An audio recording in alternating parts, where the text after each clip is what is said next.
And I'm loving life with friends. Doing my life with friends. Doing my life with friends. Doing my life with friends. And I'm loving life with friends. Doing my life with friends. Doing my life with friends.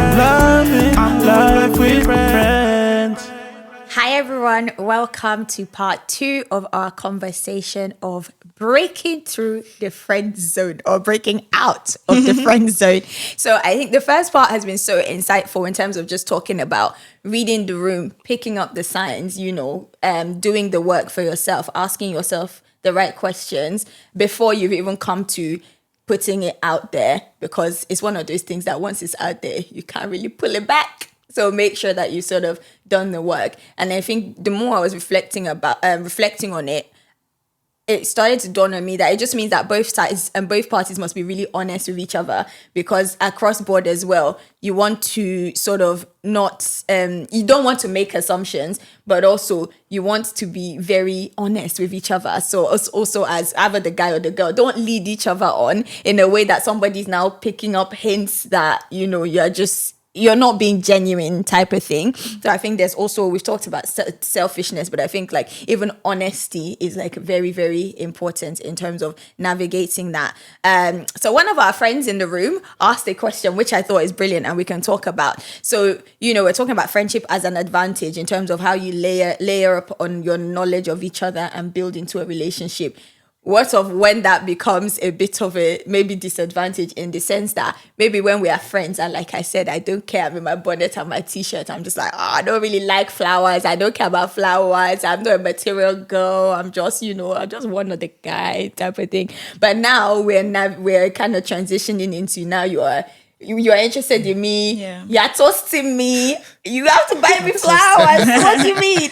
So it's like, how do you navigate maybe certain things that you've communicated to each other, and now it's like, actually, I don't know why, but suddenly this thing is now important to me. Don't hold me to ransom to what I told you when we were just friends type of thing. How do you navigate that? I think you just talk, you just communicate, and we were saying, when this question came up behind the scenes, we were saying life is constantly evolving, people change, people evolve, your interests change. And so just because you met as friends at a certain time, it doesn't mean that both of you will stay at those levels and be those exact people forever. We always say like the one thing that's constant in life is change. And so you just communicate that you want something else, I don't know why, or maybe the reason. Maybe you think, actually, I'm a bit older now, I would like for us to go on holidays, maybe when you were younger. The reason why you said you didn't like holidays because you didn't have money, things change, people change, so you just communicate. And I think if you're the partner who's because that was sort of where the question came from, like if you're the partner who your own partner now who used to be your friend is coming up with something that's different, you don't have to feel like you're shortchanged or lied to. You don't have to look at it from those lens. People change, and you open yourself to the whole process. Plus, if you're saying you want to be with someone forever, hopefully that's what we're talking about when we talk about romantic relationships, that you get married and you do this thing for life. There'll be so many different versions of you that come and go. So don't be too rigid about it. If you were rigid, you'd never come out of the friend zone to start with. So don't be too rigid about it, I think. That's true. Okay. There's something we've talked about before, which is like the whole shooting your shot thing from a female perspective. And I feel like we have slightly, well, not like starkly different, but I feel like we kind of approach it from different places. Me, I'm very much team, my dear, you better ask me. Don't be waiting for me to help you. I'm personally, as a lady, I am much less inclined to shoot your shot type of thing. What I do always say that I encourage though is something I call greenlighting.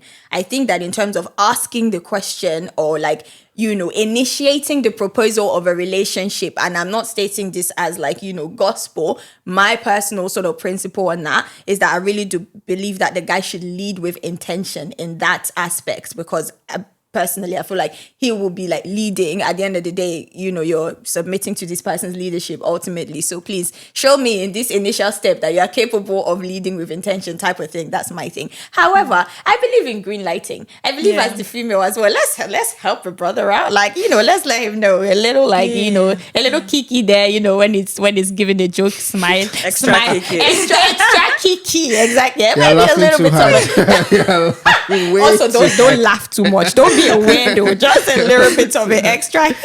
You know, make it cute, make it high pitch. I'm joking, but like just you know, the green light. It's the little things as well. It can be maybe like specifically remembering something he said, doing something like extra nice, or like, you know, all of those things there. That's not. It's not a lesson about how to green light, but ultimately, did you feel like at any aspect you had to maybe help Tomi along a little bit, or just give a little bit of a green light? And what did that look like for you? Now we're helping our girlies out.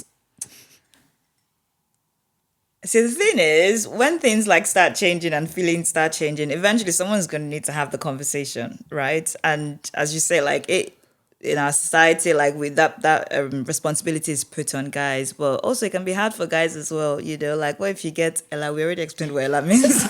What if you It's read part the of room? being a man. I'm so sorry. What if That's just what you get. But I don't think there's any harm in just like maybe even just, I think in our case I just sort of asked the question just to see like if he was exploring something, because honestly you're going to need to ask at some point, you know. But I don't think that I had to do much more than that. I think you pretty much Yeah. took Yeah, over from I think that, I mean, like, it was just a conversation earlier on about, like, where's this going, right? And to be honest, like, I mean, you can call it green lighting, but it's also, like, if you feel like, if you think that the relationship is changing, I think you have to ask. Like, if you're keeping it to yourself, but, like, you know, you think, oh, it's going somewhere and it's not going somewhere, then, like, you know, yeah, only sort of, it's only you that would get hurt at the end, you know? I feel like when you guys are friends, there is a need for both parties to make it easier, right? Because like because at the end of the day, there's the main risk with friendships evolving into relationships is you don't want to lose that friendship. Yeah. So you need, as much as possible, you need a soft landing, you know? So if it's on either side, like someone needs to know, actually, you know what, like there's something happening here and there's opportunity for this to grow. I feel though that there's, on the other side, self-respect is such a huge thing, especially for girls, right? You know, and even for guys. So if you're green lighting, you still have to, with friendship, you know that actually, you know, when we're friends, I know that there would always be respect between us. So that's also a safe space for green lighting to happen.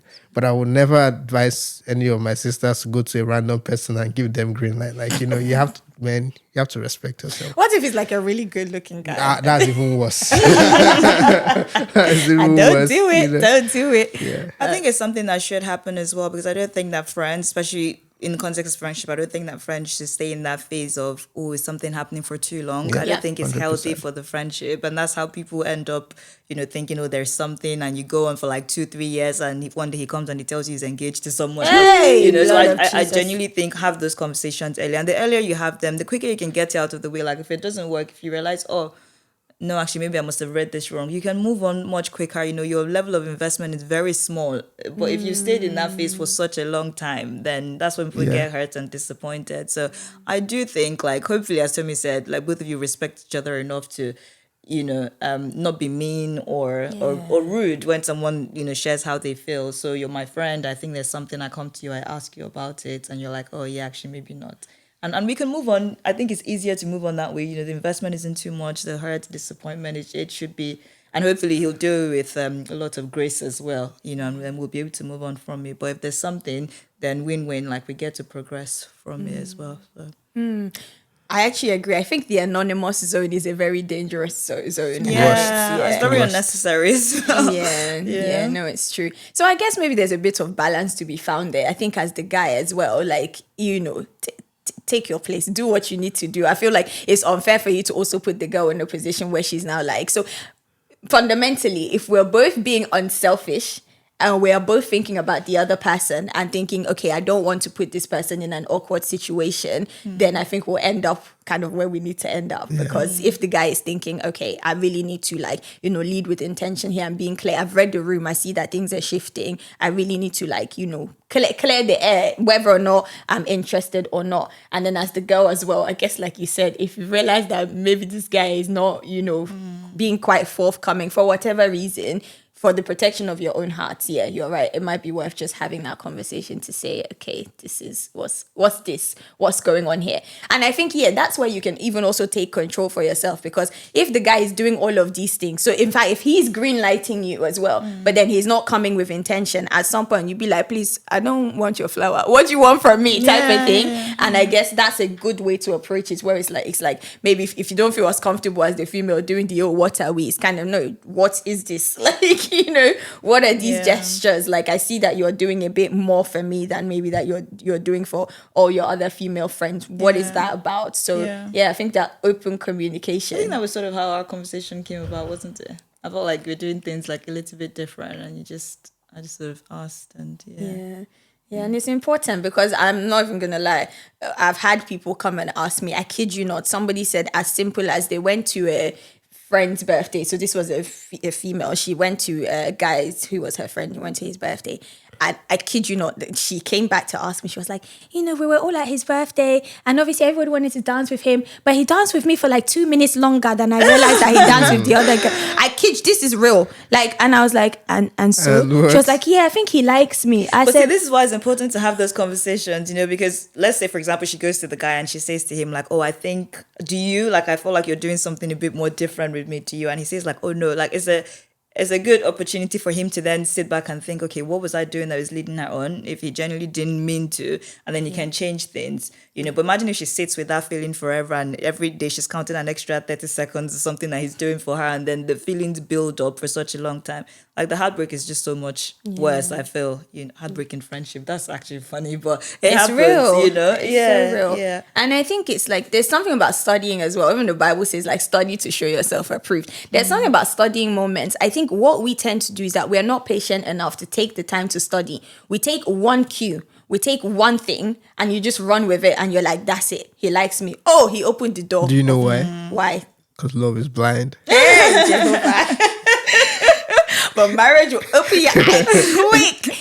But yeah, no, it's that. People just take like one cue, one action, one word. And it's very dangerous, I think, in a world where people are doing a lot of things without thought or intention. Like, to the guy, he's just like, I don't even know, he just did that, whatever. Maybe he was feeling extra helpful, or, you know, he thought you were looking very cute today. So, but then people take that and it becomes something and it festers. So I think you're right about just having the conversation and asking. And again, maybe I'm a bit extreme or old school. Me, to that girl, I basically just said, if nothing has been said to you, dancing for 2 minutes, it means nothing. Zero. That I said it means nothing. Because I think it's also what's very dangerous about the anonymous zone. I think us as the females, we're more likely to take that away. You're already planning your future with this person. You are buying your dress, you have seen your kids and everything off the back of like. So I always advise on team, if a conversation has not been had, guard your heart and don't let your mind wander to things that have not been told to you or promised to you. Like, guard your heart until you get into the zone. So yeah,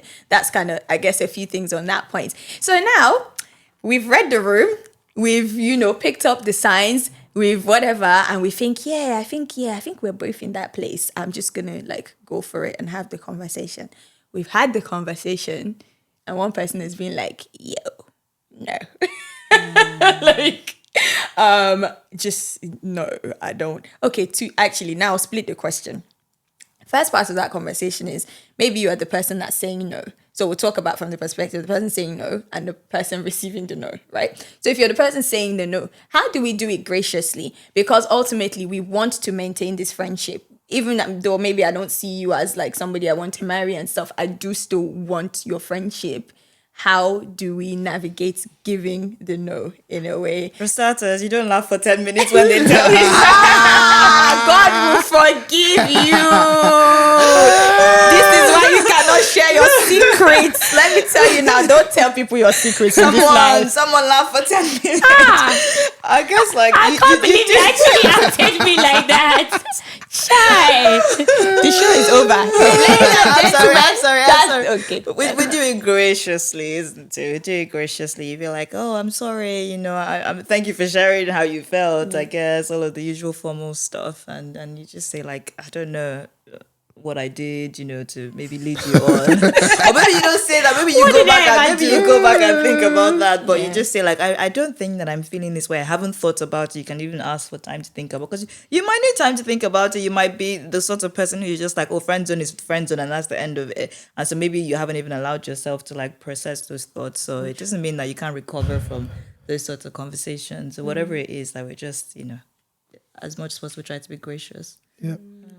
Yeah, and I think I agree. I think like, obviously, if you need time, you need time. You know, I'm also thinking about like job interviews. When you apply for a job interview, like the worst sort of rejection is the one that just says unfortunately, and doesn't give any information. But the ones where they actually say, well, actually, there was a better candidate. I'm not saying you should tell your friend that, but like there's something that you can work with. Or actually, like your skills, we need someone that is more able to start off things by themselves. I think it's like, when you get that kind of feedback, it's something you can work with, something that helps you reach closure quick. And like, I actually just wasn't the right role for me, and I think it's the same as well, where it's like, when it's a friend, if it's someone you don't know, you can just say, nah, and block the person and move on, right? When if it's a friend, you have a right to say, actually, I won't, I've never, you have a responsibility to say, actually, I don't, give your reasons, so that if it might be something that can never change, and they will not, that at that moment they just have to know that this is the end of this. It might be something that actually like this is not that important. We can maybe revisit this in time. Yeah. No, that's really good. I think it's something about a gracious answer. There's something in the Bible, it's coming to my mind now. It says that a gracious answer turns away wrath. There's something about being gracious in how because I think for me, the way I've always approached it is that it's really not easy for somebody to come and tell you, apart from the time when I laughed. But to be honest, in my defense, I never experienced. So I thought he was joking. You people, God will forgive you. But like, I think, but even after the laughter, I was not like, oh, sorry, like you're serious, okay, like, and then I actually took it quite seriously and like, went away with that. But there's something about just being gracious in your response, like, because hopefully you're not doing this to any of your friends, because if they're already your friend, then it means that you rate them at a particular level. But I've heard, unfortunately, poor guys, they've shot their shot and the girl has just been like, what makes you think that? Look at you just look at your whole destiny from up and down. It's like shaky left, shaky right. It's like, what do you mean? And I think that's just not gracious or kind. Yeah. So I think ultimately, let's be kind in our interactions. To me, I was say like, and something that we said at the start still applies now in terms of not being selfish as well. Like putting yourself in their shoes, would help you come up with, because again, your friends, help you figure out the best way to say things. Yeah. Oh, that's good. Actually, we'll come to that point. Please remind me if I forget. I do want to talk about like counsel and friendship and how that also feeds into navigation of these things. But then let's talk about the other side as well. So you're the one. So we'll talk about the person giving the no. If you're the person that receives the no, what do you do? How do you go forward from there? I think. There's this Bible verse that talks about like counting the cost. I think we spoke about this recently. Yes. Before you build a house, you count the cost. Part of counting that cost is recognizing that you can lose what you're putting in. You know how people say like, oh, your investment, your capital is not safe. You can lose something, right? So when you're going to have that conversation, when you're initiating those conversations, you have to realize that there's another person involved for this to happen. Just because you want it does not mean that they're going to necessarily want the same thing as you. And so you need to be willing to receive a no. That's part of it. I know that must sound scary if someone's probably listening and you're thinking, that must be the worst thing ever. But, hopefully, as Fola said, at this point, you've thought about everything. You've read the room. You've thought about what your friend wants. You've thought about if you can be a good partner for your friend. And so you're approaching this conversation with the best intention. Sometimes some things in life are just not meant to be. Sometimes some things that we really want are not for us, however good we feel like we are for those opportunities. I mean, you use the example of like applying for a job. Sometimes you feel like you have everything, like this people should 100% hire me, and they don't, but part of applying is that you kind of take the risk that, yeah, you hope you get it, but what if you don't? Like, it needs to work for both parties. So you need to be able to or prepare your mind so that you can receive rejection, That's so you good. can receive the no. Yeah. And then I think like sort of then using that as a foundation, right, is you can receive a no, but when someone then says no to you, like listen to like the person, like whether they're wise, right? And I think similarly, you have the right to ask questions as well to understand what's driving them. Because again, like this is a friendship we're talking about as well, I do think that because again, like marriage and like, it's something that like is, I would say is risky, right? So I don't think that you should, someone says no and you say that's fine or it's never going to happen, you should walk your way. I think that there might be situations where you could revisit the conversation. But I think that you have to respect and trust that if your friend said no, they meant it. Yes. Right. So it might be that actually has something changed, maybe it's like no, but maybe they're saying actually, but I need time to think about it. You could come back and say, actually, you know what, like, yeah, are you feeling different? But it's also like, but if they have said like actually it will never happen. Yeah. I think if you really care about your friendship and you don't want to lose that friendship, your best thing to do is to actually start to cleanse your mind of that thought, right? Not to say that it's not possible to change their minds, it is, but like once you start sort of pushing, Maybe your intention. your friendship is at risk. So it's like, Training how much value do you put on this person being in your life for the long run versus like, the small chance of it being the one, in quotes. Yeah, and I think sometimes we also assume that the no is always coming from a bad place, or like they don't want me or they're rejecting me. Sometimes the person saying no is just the person being more reasonable.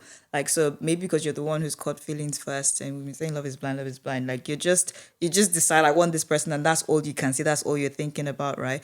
Let's say because you're friends and you go to your friend and your friend is thinking, why would you come to me with this? And just the example that sort of came to my mind is this friend knows that, let's say, for example, you say you don't want children and they want children. This is something that as friends, like you've had those open conversations with, but now because you've decided that you're in love and you want to be with this person, you're saying, I'll do whatever children. you want. Yeah. And they're like, no, I'm your friend. I've known you long enough to know that you don't want this. Like, let's not push it. Like, so it's sometimes the no is not necessarily coming from a bad place. Sometimes it's not always coming from a place of rejection. Sometimes the no can be coming from a place of, I care about you because I know you. I know that this isn't necessarily what you want. Like we spoke earlier about, what pushes people sometimes to initiate those conversations. Maybe there's something else that they're dealing with. Maybe they're just feeling the pressure of like, I need to get with someone and, my friend is a good person. But actually, there's probably a reason why people are just friends and nothing more. And so sometimes you're not seeing that, but in their no, they're saving you and saving that friendship because they see that and they have the in that particular moment they have the gift of clarity that they're not necessarily clouded by maybe feelings or external pressures, whatever it is. So it's just, as Tomi said, like you have to trust that this person is your friend and they probably have good reasons and trust they're wise, Wow. You guys have packed so much into those answers that I don't even know where to necessarily take it. It's so good. But one of the things I'm hearing is that this is why we have to be so intentional about our friendships in the first place. Yeah. Because if you have those quality friendships where you've kind of over time learned to have very kind of high level conversations where there's active listening on both parts and you're hearing what the person is saying and you're able to like interpret that information and take that forward is so important. And I love what you've both said around like there's the no, full stop. There's the no, comma, and then there's a no and there's a no but. Like, so hearing all the things around the no, the nuances of the no also informs like how you then take things forward. Like, was this a let's revisit, or is this like a no, just take them at their word and don't put your friend in an awkward position type of thing. And I feel like it's definitely something I can resonate with because it happened to me with like a really close friend where it was from me, I thought I'd said like a no, like no, but obviously want to keep the friendship type of thing. He heard no, but maybe. So I think it was like months down the line that I felt like maybe what I'd communicated hadn't been received. So I had to have another conversation, and God bless his gracious heart. He literally said, thank you. He said, because if you didn't have the second conversation, I was still lurking. Like I was still waiting and say like, oh, now? And now?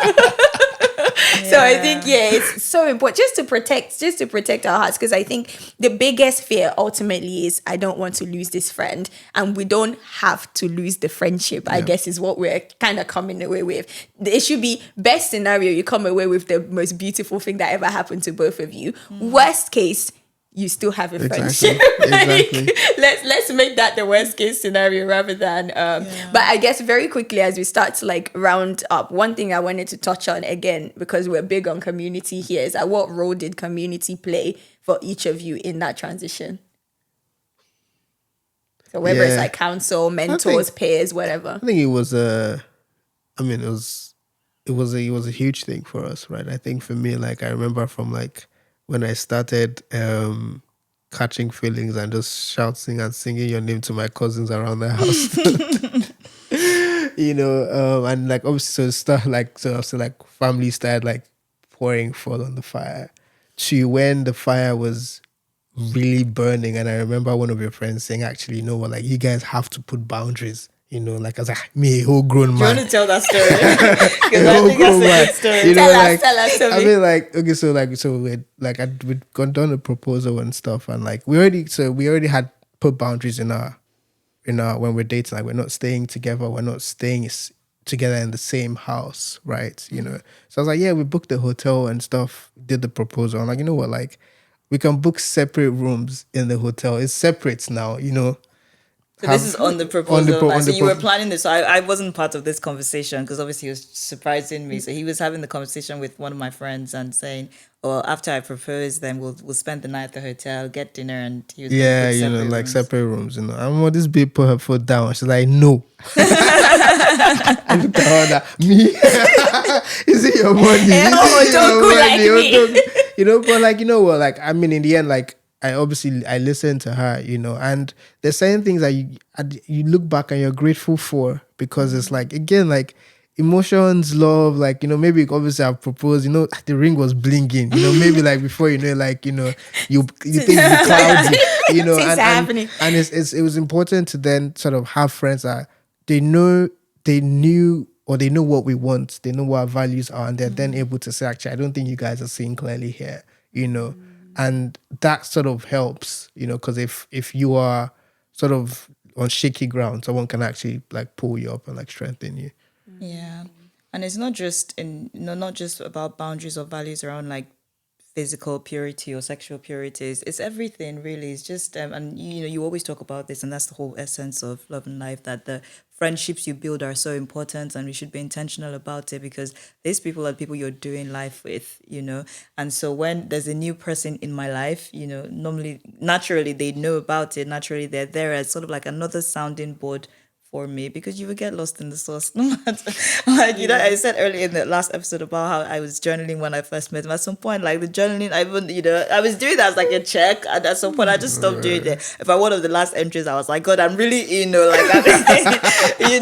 because initially I feel like, oh yeah, when things are very, very early on, I'm like, if you don't want this, Lord, like I'll leave. At some point I had to say to God, like, I don't know if I'll just leave, or so you get lost in it. And so it's just helpful having people, having community around you, having solid friendships. It's great. That is so good. Gosh, guys, like this I feel like there's still so much more that we could talk about, but obviously we've had you on season 2, you're back here on season 3, maybe season 4 we'll have to bring you back again, because I think it's just such an important topic. And I think in sort of a time where people are the dating streets are very hectic, they say, and it's important that we actually look in our community. And there's a Yoruba proverb, I'll probably butcher it in English, but it's basically like the thing that's in your shokoto, don't be going to look for it far away type of thing. So it's like, don't lose the value that's in your community just because of a societal thing that's been said that, friend zone, these people are in your friend zone. Maybe check that friend zone today, ladies and gentlemen. You might want to go through your phone contacts a little bit, and just be sensitive, just pay attention. Like when things start to shift, when conversations start to shift. Like a few of my friends, actually, like couple friends, it was just one thing that was said. Like I can think of a couple. It wasn't a games night they were having, and I think one of the games they had asked the guy, "Oh, who in this room would you marry, like of all the girls here?" And it was a game. It was quickly just like made the decision. Then the girl said, she said, "That's what I've been waiting for." Yeah. So after the game, she went to pull him. She said, "Yeah, where do you think you're going?" Wow. Sit down. Why did you pick me? Type of thing. It was like, obviously it's very comfortable. You probably Again, hadn't even thought about it, but then Exactly. you get to expand it. Exactly. And that opened up a conversation that never ended. Now they're married. They've been married for a good few years. Wow, So it's that's also about amazing. just picking the cues, paying attention to those moments. If you've been waiting for, and then God now gives you opportunity. My dear, capitalize on the opportunity. Hallelujah. Amen. Okay. So as we wrap up the conversation, I always like to ask our guests to like give one key fundamental takeaway that you want people to go away with in light of the topic that we've been discussing. So who should I start with? Yep. Okay. Yeah, that's, I mean, off the back of that exact example, it's just like, if you listen to your friend enough, there might be cues, right? So feel free to chase those cues. Yeah. And I think for me, it's definitely don't limit your friendships. I've always said I don't think it takes that much for friendships to transition to romantic relationships, especially when you're a certain age, because the hope is that you've intentionally picked those people that are your friends, and so they probably have similar values to you. They're probably the kind of people that you want to be, or that you are, or that you're trying to be. So it doesn't take that much for things to transition, but do it with wisdom and to the best of your ability, do it with love as well. Love like Christ did, not selfish, selfless, like giving kind of love. So yeah. Yeah, Amen. absolutely. Thank you guys so much for joining us on this you. episode. Even me, I feel like I've learned so much. Let me go and start looking at my contacts. I'm joking. But thank you guys, and always appreciate our conversations. Really grateful for our friendship, as you guys know. So yeah, we'll probably be seeing you soon again. But thanks everyone for joining as we wrap up another episode of Love and Life. We will see you on the next one. Bye. Bye. Thanks for joining us today. We really want to hear your thoughts in the comment section. So let us know what you think. If you've liked this video as well, then use the like button, subscribe to our channel, and share the video with someone else.